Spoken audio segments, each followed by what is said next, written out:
It's me and it's basically Caliban versus Sevagoth. Who can kill faster? Sevagoth is, of course, going to be way stronger with his augment combo. Wait, I killed more than Sevagoth. I'm winning. Yes.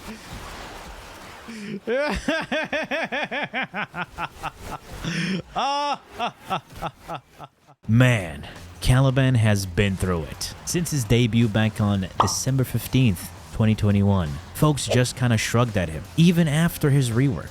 He definitely got better, don't get me wrong, but to put it mildly, pardon my French, I'm still learning, he was absolute dog shit back in the day. Seriously rough stuff. But then by some amazing miracle, or maybe just because so few people were actually playing him and just complaining how useless he was, bless his neglected heart, he finally got a rework, and it was actually a pretty good one. It really turned him into a solid Warframe. The wild part is, after all that time, all those updates, and even a rework, he never once got an augment. Until now. What's good, folks? It's KnightmareFrame here with a new Warframe video, coming at you with a new Caliban video featuring his only augment currently, Razor Mortar. To understand how this augment affects Caliban, we have to understand two of his abilities and the unique damage that he deals, because this augment is a 2-in-1 special. The augment is technically for his first ability, Razor Gyre. Caliban propels himself forward in a spinning attack, striking all enemies within his cylindrical hit radius, whether they're above, below, or around him. This ability can even be cast mid-air, offering dynamic engagement. Enemies caught in the ability suffer from the Tau status effect, a new debuff that makes them highly vulnerable to all incoming status effects. This significantly increases the effectiveness of status application from any source, making it particularly potent when combined with damage over time effects. Beyond its offensive capabilities, Caliban's first ability also provides substantial regeneration for his shields, health, and energy.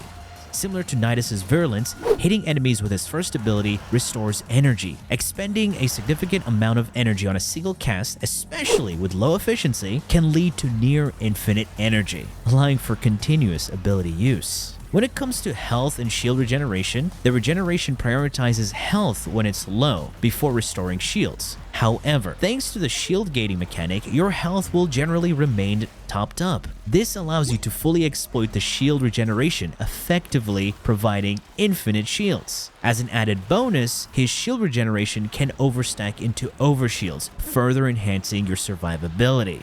The second part of the augment focuses on Caliban's lethal progeny, specifically enhancing the Ortholist, the range sentient variant. Any sentient summoned by Caliban will now regenerate his shields over time, but only while Caliban has shields. This creates a natural synergy with his first ability, Shield Regeneration, allowing for continuous shield upkeep. Summoned units also deal 10 times more damage to all non-sentient enemies. Their damage scales with Caliban's strength, Warframe rank, and health values, though it's important to note they do not scale with enemy level. Furthermore, these units fire attacks that inflict Tau damage and apply the Tau status effect. They can also anchor themselves to the ground, transforming into mortar turrets for additional firepower.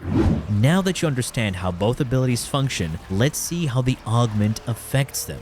Razor Mortar enhances your Razor Gyre, causing it to suck enemies into a tight clump. As enemies are grouped, your Ortholists will focus fire on them. Beyond just grouping, the Ortholists now teleport close to these clustered enemies. When damaging them, they inflict Tau damage, applying the debuff. Additionally, their attacks will now deal the electric elemental damage. Furthermore, these augmented Ortholists gain a substantial increase to their fire rate. Both the fire rate and the electric damage are directly scaled by your ability strength modifiers, allowing you to maximize their offensive potential. Alright, so to really pump up those Ortholists' damage even more, I'm slotting in 3 extra pieces of gear. First up, we've got Corrosive Projection as my aura. Why? Because it slices off 18% of enemy armor, which is always sweet. Now, you might be thinking, why not use Summoner's Wrath instead?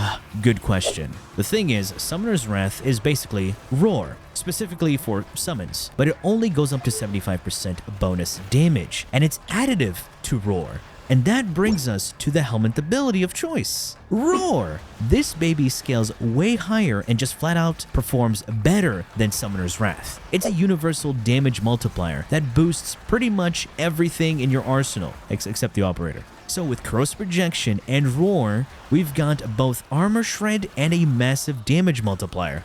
Of course, we can take it even further beyond! As my third bonus for boosting damage comes from viral procs. I'll be using my Panzervulpaphyla to get some sweet viral spread, which is an all-around amazing debuff, making enemies take even more damage. But wait! There's more! Thanks to Caliban's own Sentient Wrath, his second ability, any enemies caught by this ability get suspended midair and become vulnerable to all incoming sources of damage. You don't need this, but it kind of helps if you want to just focus target one type of enemy. It's the perfect setup to let those Ortholysts really go to town. Now that's all out of the way, and hopefully you understand what's happening with the build, let's actually head over to the build section. For my Archon Shards, I have 2 casting speed shards to not let animations shine, and 3 strength shards to increase my overall strength. And now to the actual Caliban build. Molt augmented for the 60% strength increase granted after reaching 250 kills. Arcane Kamisado, increasing your strength for the next ability cast based on the attacks from your minions. Oh yeah, and the minions also gain a 20% movement speed increase. Corrosive Projection in the aura, followed up by the best mod in the game. If you don't have it, use a time machine.